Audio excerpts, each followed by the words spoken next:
Bom dia quarto ano, bom dia família.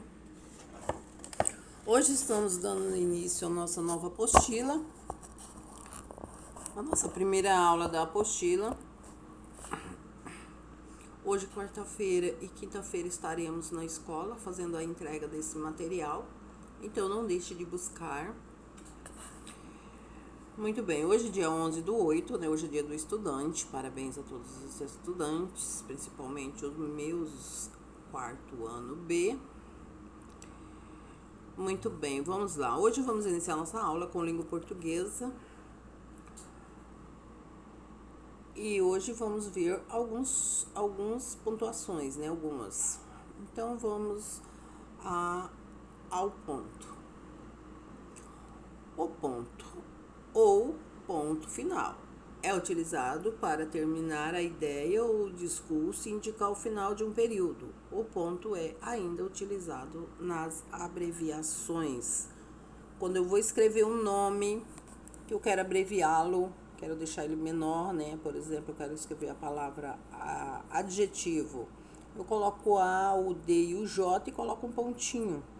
Eu já sei que ele está abreviado, né? Que ele está resumido, que ele está... Sei que aquela palavra é adjetiva, mas ela não está escrita completa. Então, nas abreviações, usa-se também o pontinho, né? E no final de um discurso, no final de uma frase, no final de um parágrafo, usa-se o ponto final. O ponto e vírgula representam uma pausa mais longa que a vírgula e é mais breve que o ponto. Então, a vírgula indica uma pausa no discurso. Também serve para separar termos com a mesma função. Então, a vírgula ela indica uma pausa, já o ponto e vírgula representam uma pausa mais longa, né? O travessão ele é utilizado no início de frases direta para indicar os diálogos. Então, quando vamos escrever um diálogo, né? Uma conversa entre um personagem e outro, então usa-se o travessão. Dois pontos é utilizado antes de uma explicação para introduzir uma fala ou para iniciar uma enumeração. Usa-se os dois pontos. O ponto de exclamação é utilizado para exclamar. Assim, é colocado em frases que denotam sentimentos como surpresa, desejo, susto, ordem, entusiasmo, espanto, alegria. O ponto de interrogação ele é utilizado para interrogar, perguntar.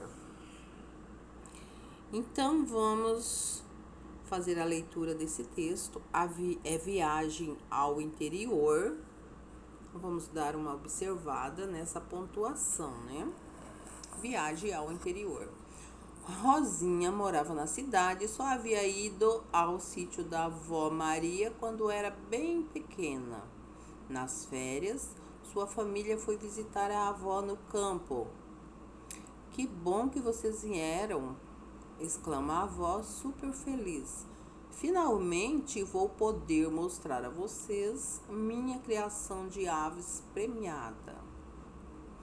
A menina, que não convivia com aquele tipo de seres, ficou maravilhada, encantada e pensativa. Mas que galinhas mais esquisitas! De repente, passeando pelos arredores do sítio, ela viu um pavão majestoso abrindo a cauda colorida. Voltou voando para casa e, toda alegre, avisou: Vovó, vovó, uma de suas galinhas está dando flor. Muito bem. Releia o segundo parágrafo com uma cor sobrinha a fala da personagem, com outra cor a do narrador. Observe e responda.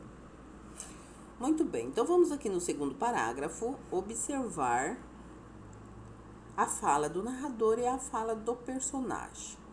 Então, que bom que vocês vieram. Essa é a fala da vovó, é a fala do personagem. Exclama a avó super feliz. Agora aqui não é a fala da avó, é a fala do narrador. Exclama a avó super feliz. Então aqui nós temos a fala do narrador. Exclama a avó super feliz. Essa é a fala do narrador. A fala do personagem: que bom que vocês vieram. Finalmente vou poder mostrar a vocês a minha criação de galinha, minha criação de aves premiadas. Então essa daí é a fala da personagem, da avó.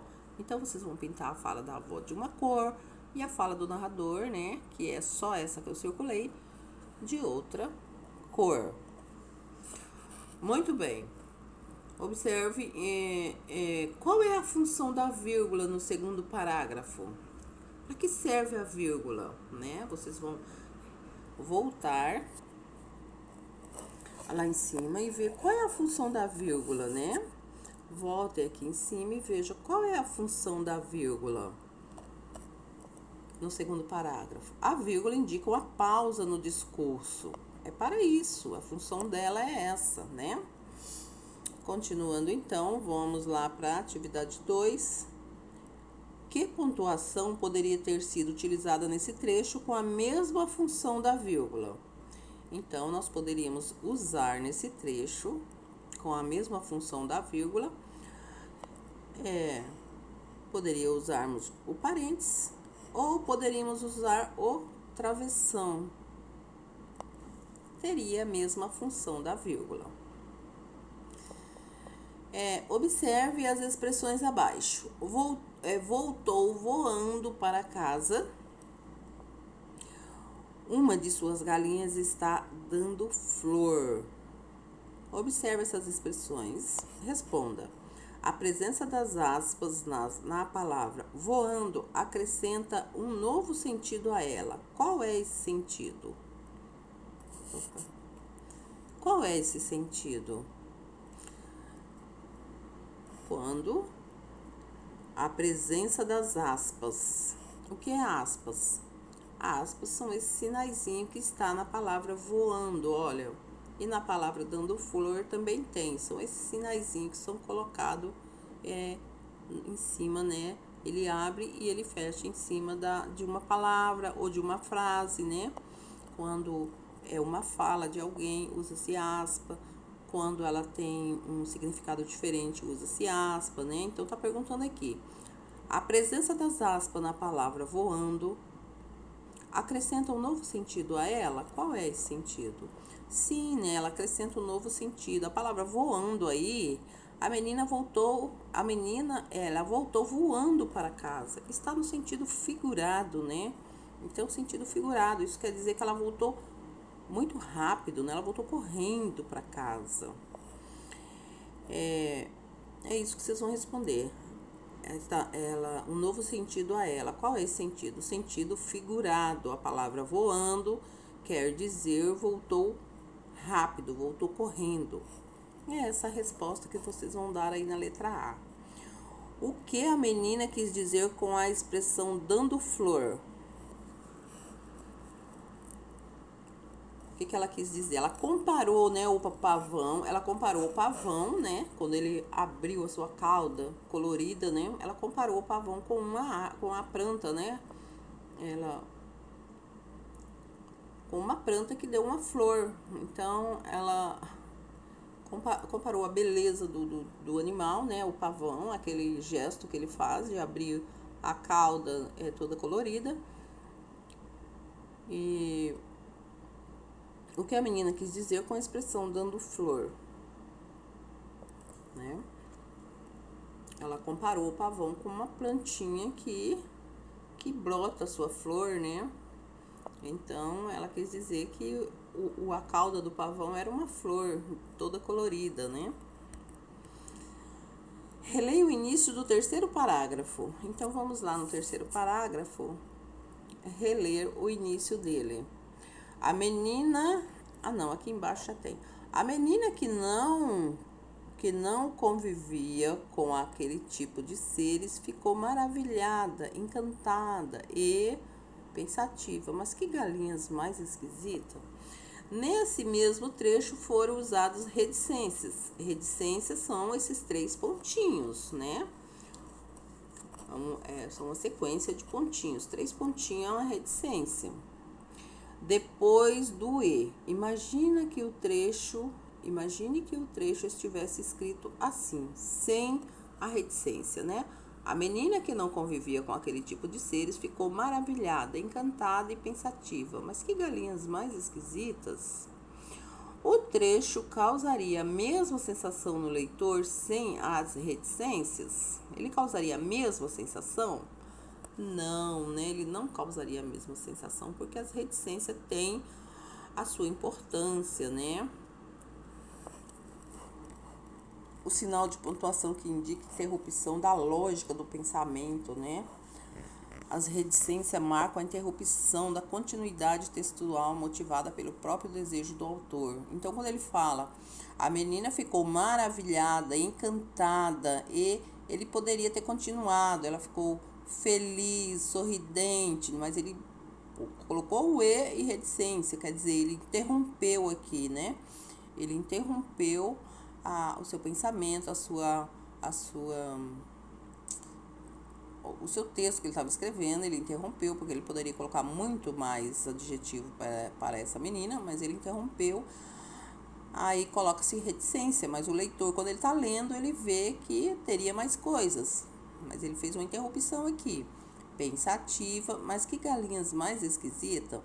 Então, o trecho causaria a mesma sensação no leitor sem as reticências? Não, né? Ele não causaria a mesma sensação. O texto mudaria, sim.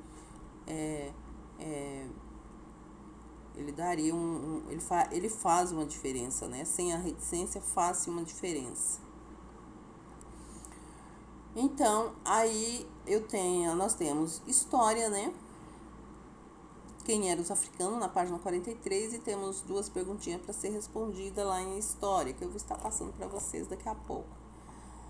Hoje, dia 11 de agosto, é o dia do estudante. Então, aqui nós temos uma homenagem para vocês, né? Dia do estudante, parabéns, estudante, pelo seu dia, né? Muito parabéns mesmo, que ele receba aquele abraço da professora, tá? Com todo carinho. Fique todos com Deus, um beijo em cada coração.